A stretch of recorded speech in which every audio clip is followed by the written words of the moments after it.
Who is Eats. Who is eats? Ne, tak kdo, jakože jí? Ano. Ne. Je to divné. Co tam není třeba? Výborně, dej to pryč. A pak už jenom máš. Who eats boom. Who eats? A je to jedno. Nebo je to jedno, je to všechno. Very good. Who eats? A co to znamená? Kdo jí? Good. Takže boom, ničím. When does your birthday? We said with this we need the red. Where is the red? Haha. Where is the red? Kde máš tu červenou? Tady s tím bez červený nefunguje. A jo. Aha, tak co tam bude? Jsem zvědavá. Takže when does your birthday? A teďko něco?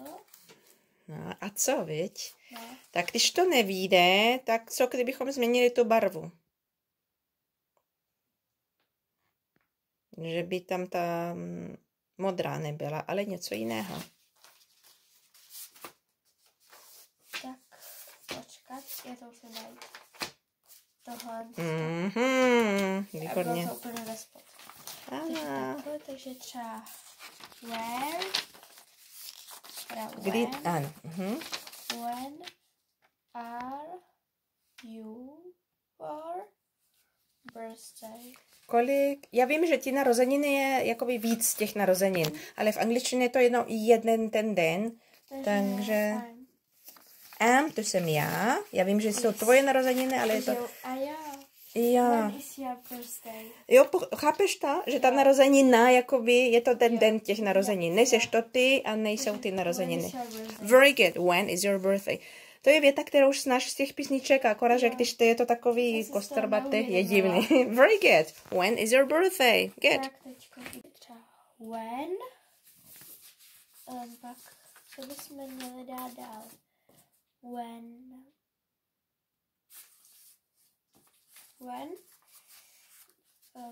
Tady pak nějakou z těch osů. Takhle a osů. Takhle. Okay. When we sleeping.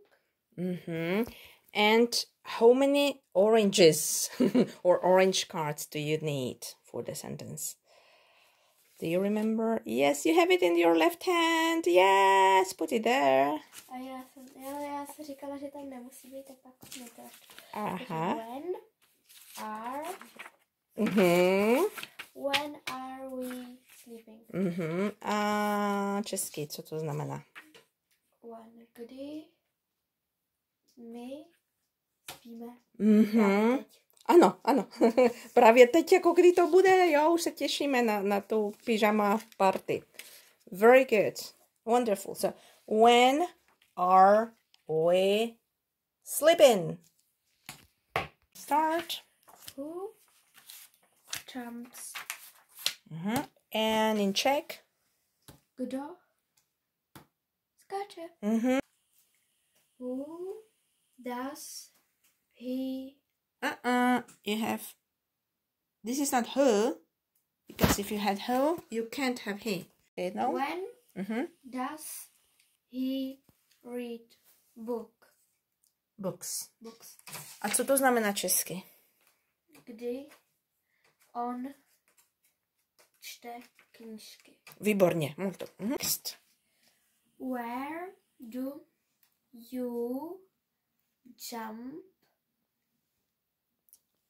Česky znamená... Takže kde, jakože ty nebo vy skáčete. Výborně. Good. And that would be where do you jump? Good. The second. Who is jumping?